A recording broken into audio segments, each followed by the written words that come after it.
afternoon to our viewers here in the United States and around the world. I'm Luke Butcher in the Situation Room. We're following breaking news: an unfolding weather disaster centered in Texas, but now threatening to extend all the way to New England. Just moments ago, the Texas Governor Greg Abbott said he signed a major disaster declaration that's awaiting approval by President Biden. He also said that power has now been restored to nearly 2 million homes, but tonight, 325,000 remain in the dark for the fourth straight day as record cold temperatures stretch across the state. Governor Abbott is now pledging to reform the state's energy agency, and he's saying, and I'm quoting now, Texans deserve answers about why the shortfalls occurred. And more severe weather is on the way. 100 million people are in the path of a major storm, and winter weather alerts extend from the U.S. Southwest all the way up to the Northeast. Let's get straight to Texas, though. Right now, our national correspondent, Ed Lavandera, is in Dallas for us. Governor Abbott has just signed a major disaster declaration. Tell us about that. Yeah, it's going to be another long night here, but after 4 days of taking a political beating over this disaster in Texas, the governor says he accepts responsibility for the situation at ERCOT, the state power grid system, but not before once again laying into the executives at that agency, saying that what has happened is unacceptable.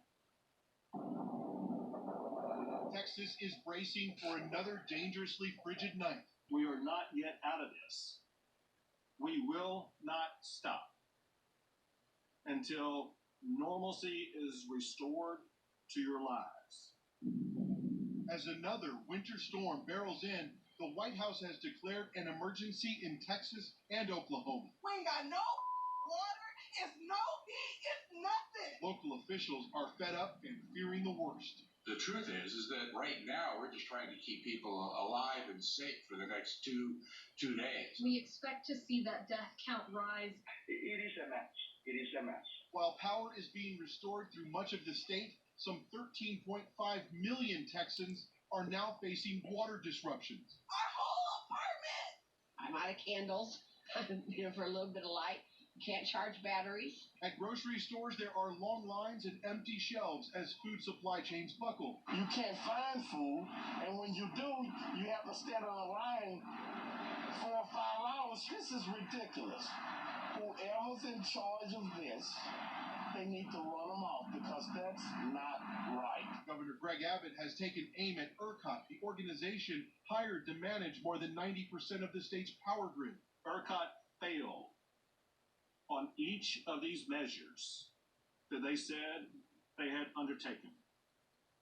Texans deserve answers about why these shortfalls occurred and how they're going to be corrected, and Texans will get those answers. ERCOT's CEO says it prevented a catastrophic power grid failure with no time to spare. It was seconds and minutes, given the amount of generation that was coming off the system. Others are blaming Abbott and his state's focus on a low-cost, deregulated power supply, largely independent of the national grid. The choice is not a federal takeover or people freezing in their homes. The choice is to require winterization of equipment like all 49 other states do. One official left the crisis behind.